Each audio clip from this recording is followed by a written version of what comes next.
સુરતના ઉન વિસ્તારમાં રવિવારે મોડી રાત્રે મુસ્લિમ સમાજના બે જૂથો વચ્ચે પથ્થરમારો થયો હતો, જેને લઈ પોલીસે દોડી જઈ ગુનો નોંધી બંને જૂથોના લોકોની અટકાયત કરી હતી। સુરતના ઉન વિસ્તારમાં મોડી રાત્રે પથ્થરમારાની ઘટના બની હતી। વાત એમ છે કે ઉનના મોહમ્મદીનગરમાં રહેતા મુસ્લિમ સમાજના બે જૂથો વચ્ચે સામસામે પથ્થરમારો થયો હતો।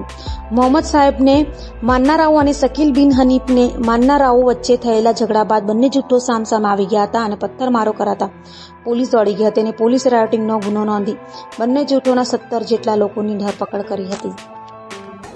ગઈકાલ રોજ તારીખ 12 જુલાઈ 2025ના રોજ રાત્રિના લગભગ 10-10:30ના સુમારે ભિસ્તાન પોલીસ સ્ટેશન વિસ્તારની હદમાં આવેલ ઉનમાં આવેલ ભીંડી બજાર વિસ્તારમાં મદરેસા અનવરે મહેમૂદ તથા શકીલ બિન હનીફના અનુયાયીઓ વચ્ચે ઇસ્લામિક માન્યતાઓને લઈને વિવાદ થયો હતો।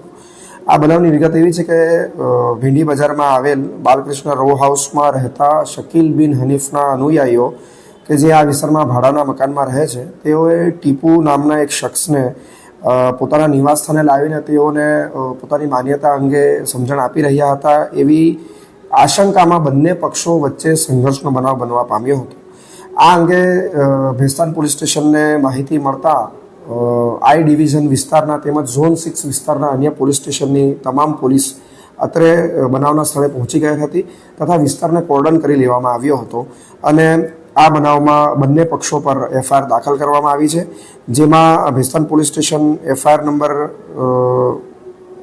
863 તેમજ 864માં બીએનએસની વિવિધ કલમો કે જેમાં રાયોટિંગ, મારામારી તેમજ બિગાડની કલમોનો સમાવેશ થાય છે અને એ ઉપરાંત જીપી એક્ટ 135 પણ દાખલ કરવામાં આવી છે।